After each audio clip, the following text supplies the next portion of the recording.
Padma darling. Yes dear. சொல்லுங்க. ஒண்ணுமே காதுல விழலையே. கொஞ்சம் உரக்க பேசுங்களா. இதுக்கு மேல சத்தமா பேசினா எதிர் வீடு பக்கத்து வீட்டுல இருக்கிறவங்க என்ன சுத்தி நின்னுக்கிட்டு தலையில எலுமிச்சம்பழம் தேய்ச்சிருவாங்க. என்னது? பத்மா நான் என்ன சொல்றேன்னா சரியாவே கேட்கல. பத்மா இன்னைக்கு சாயங்காலம் 6 மணிக்கு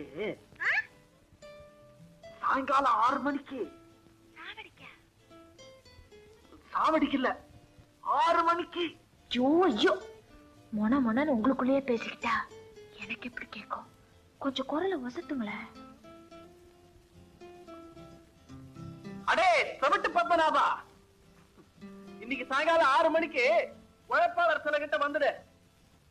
அங்க எதுக்கான்னு கேக்குறியா? நம்ம 2 பேரும் உழைக்க வேணாம், அதுக்காகதான் 6 மணிக்கு கரெக்டா வந்துடுறியாடா? காத்துட்டு இருப்பேன்டா.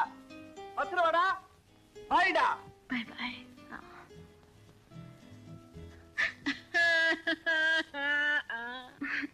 எல்லாத்தையும் கேட்டுட்டு இருந்தியா?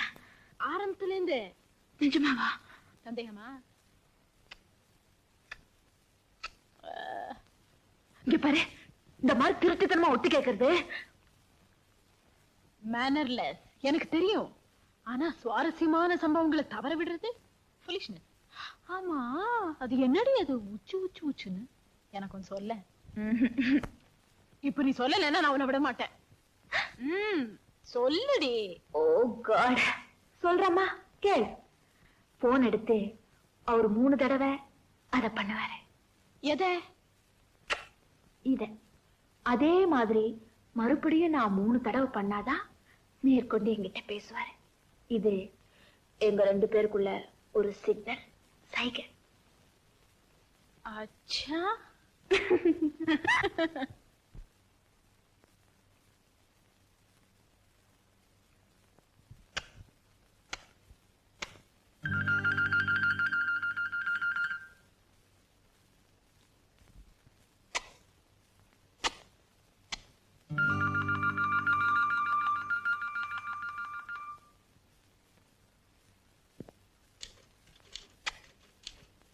சரி, என்னோட தப்பு. It's my mistake.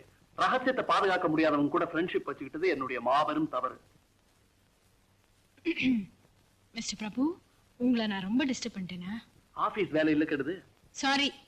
இனிமே அந்த ஸ்வீட் சிக்னல்ஸை நான் ஞாபகப்படுத்த மாட்டேன். ஸ்வீட் சிக்னல் எல்லாத்தையும் சொல்லிட்டாலவ. ஒண்ணு விட்டு வைக்கிறதுல போல் இருக்க. மிஸ் ஜெயந்தி, ஒரு சின்ன சஜஷன். நம்ம வாங்குற சம்பளத்துக்கு ஆபீஸ்ல அப்பப்ப வேலையும் செய்வோமே. Thank you.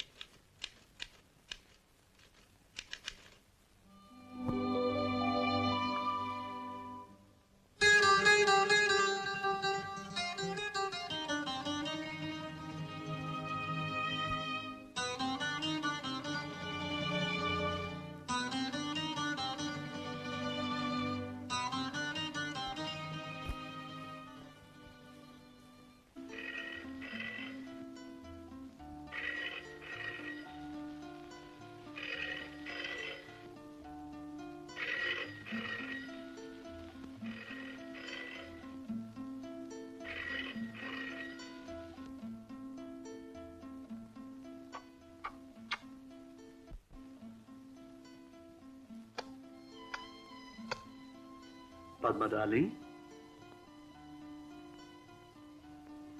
Wrong number, please. Oh, I'm...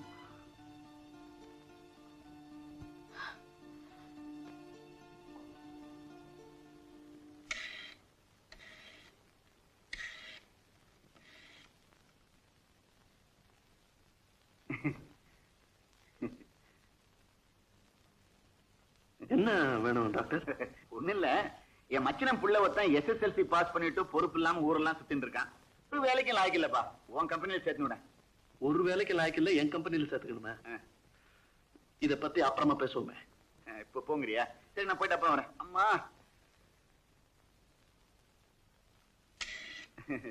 அதான் அப்புறமா பேசுவோன்னு சொன்னேனே. இல்ல, எனக்கு ஒரு சின்ன போன் பண்ணிக்கணும். நீ பேசு, நான் அப்புறம் பேசிக்கிறேன். நீ பேசு. நீங்களே பேசுங்க. இது இப்போதைக்கு முடிகிற பேச்சு இல்ல. தேங்க்யூ. ஹலோ பிரபு, இன்னைக்கு சாயந்தரம் உங்க ப்ரோக்ராம் என்னோட தான். ப்ரோக்ராமா? ஆமா, இன்னைக்கு உங்களை ஒரு சினிமா கூட்டிட்டு போறேன். செலவெல்லாம் என்னடா? அவசியம் சொல்லி ஆகணுமா? ஓகே, இன்னைக்கு என்னோட பிறந்த நாள். many happy returns of the day. அவ்வளவுதானா? வேற என்ன வேணும் சொல்லு. தினமும் போன்ல கொடுப்பீங்களே, அது நீ கிடையாதா? இன்னைக்கு நேர்லயே வந்து கொடுத்து. ஆசைய பாரு. போன ஜெயந்தி கிட்ட கொடு. ஜெயந்தி, பத்மா. ஹலோ, என்னது? நானும் உங்களோட சினிமாக்கு வரணுமா? நான் வந்தா உங்க 2 பேருக்கும் இடைஞ்சலாச்சே. இல்ல பிரபு, என்னது இடைஞ்சல்? அங்க என்ன இடைஞ்சல்? அவளே கேளு. ஹலோ, இடைஞ்சல் இருக்காதான்? இருக்காதம்மா. சரி, அவளுக்கே அந்த நம்பிக்கை இருக்கும்போது எனக்கு என்ன? நீ வா. ஓகே, நானும் வரேம்மா. பத்மா, பத்மா. ஹலோ. அட, என்னது? நீ பெட்டியோட எங்க புறப்பட்ட? உன் கூட ஊருக்கு வரதா முடிவு பண்ணிட்டேம்மா. நிஜமாவா? ஆமா, உன்னை விட்டுட்டு தனியா இருக்கிறதுனா நமக்கு ரொம்ப போர் அடிக்கும். முகரைய பாரு. என்னை விட்டுட்டு தனியா இருக்க போர் அடிக்குமா? யாருகிட்ட கயிறு திரிக்கிற? ஆமா, பிரபு ஊர்ல இல்லையா? ஐயோ, சத்தம் போடாத.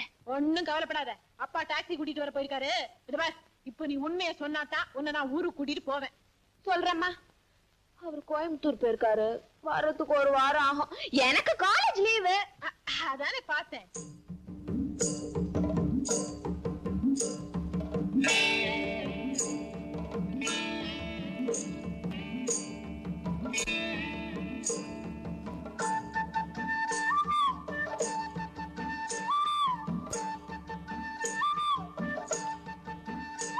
மாமா, உங்க கிராமம் ரொம்ப அழகா இருக்கு. ஆமாண்டி, இப்ப அப்படிதான் சொல்லுவேன். 2 நாள் கழிச்சு போர் அடிக்குதும்ப. இந்தா.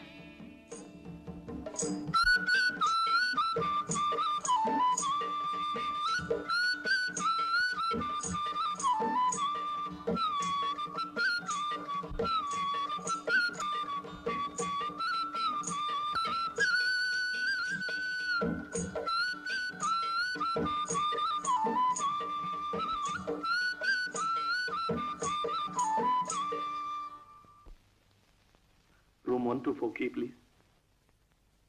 சார், உங்களுக்கு லெட்டர் வந்திருக்கு.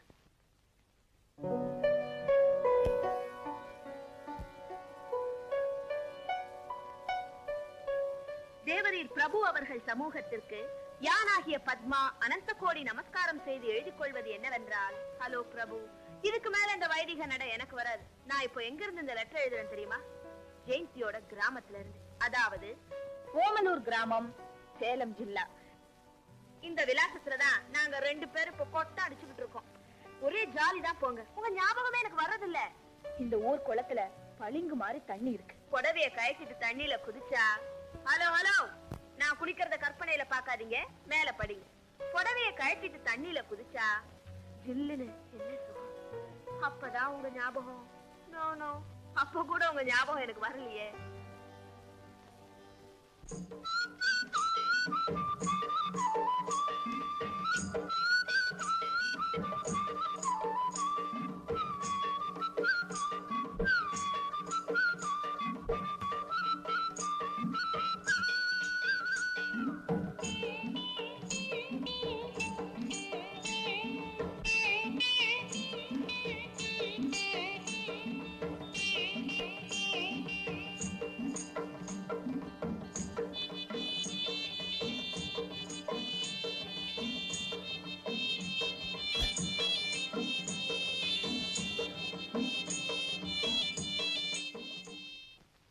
அம்மா, நான் நினைச்ச ஏதோ சரிக்கே கழிச்சு போச்சு. இப்பதான் ரொம்ப போன் பண்ணிருந்தான். வருஷத்துக்கு குறைஞ்சது 5 லட்சம் 5 வருஷம் லாபம் கிடைக்கும். நான் நினைச்சதெல்லாம் நடக்குது. ஐ மீன், the time is mine. சுகுணமாச்சே. Jayanthi, Padma, இந்த கிராமத்து கல்யாணம் எல்லாம் பாக்கிறதுக்கு ரொம்ப வேடிக்கையா இருக்கும். அப்பாவோட சும்மா நீ போயிட்டு வாங்க. ஆமாங்க குழந்தை, இன்னைக்கு மத்தியானம் புறப்பட்டு போனா ராத்திரிக்கு கல்யாணத்தை பார்த்துட்டு நாளை காலையில வந்துடலாம். உனக்கு நல்லா பொழுது போன மாதிரி இருக்கும். எனக்கும் கிராமத்து கல்யாணம் பார்க்கணும்னு ஆசைதான். ஆனா நீ தனியா இருப்பிய? ஆமா, நான் பிறந்து வளர்ந்து இந்த கிராமத்துல எனக்கு என்ன பயம்? நீ போமா, புறப்பட புறப்பட.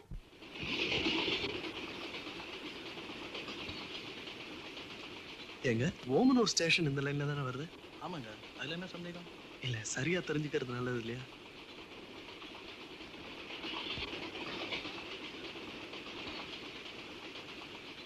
எங்க ஓமனூர் ஸ்டேஷன்ல இந்த வண்டி நிக்கும்ல? நிக்குமே, அதுல என்ன சந்தேகம்? இல்ல, தெரிஞ்சுக்கிறது நல்லது பாருங்க.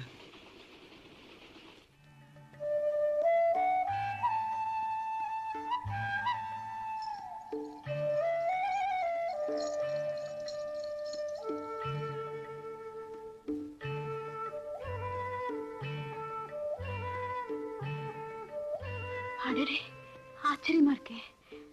வாங்க, உள்ள வாங்க.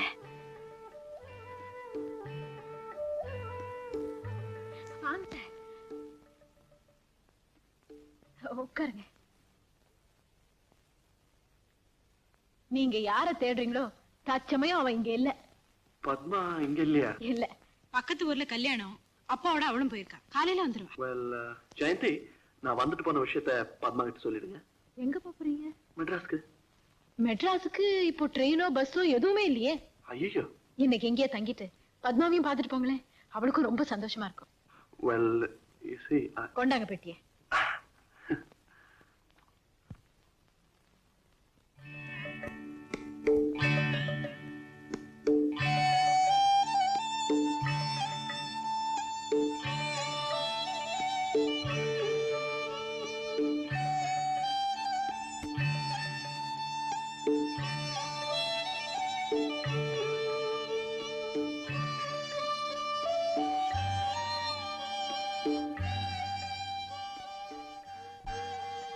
ஏய் ஜெயந்தி, போதும். என்னது? ஆமா, ஒரு நாளைக்கு சாப்பிட்டா 10 பவுண்ட் ஒண்ணும் கூடி போகாது. சும்மா சாப்பிடுங்க.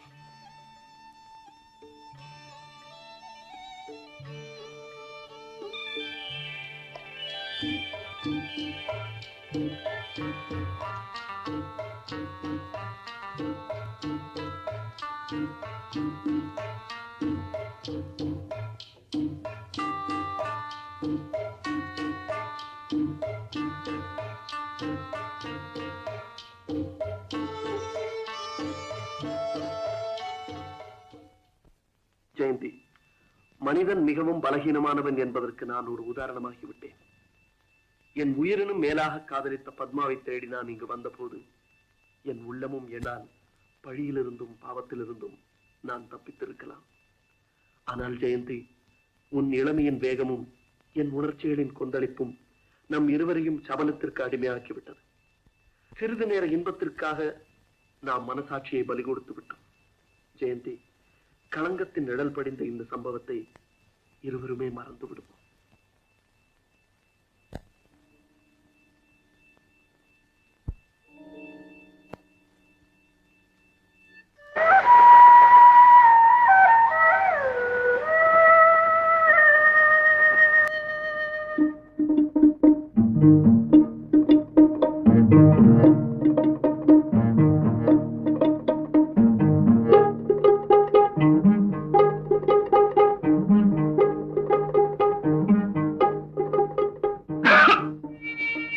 கதவை உள்காப்பா போடலையே.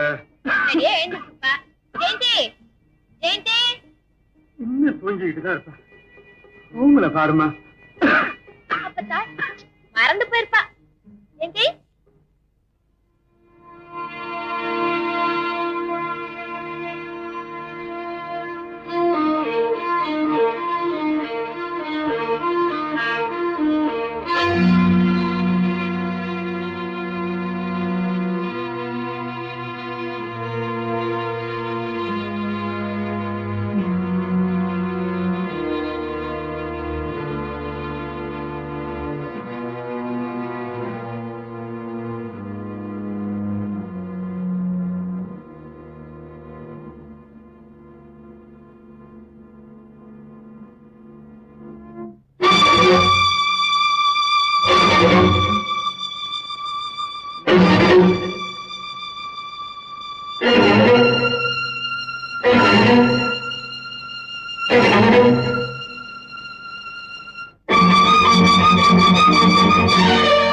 ஜெயந்தி காஃபி.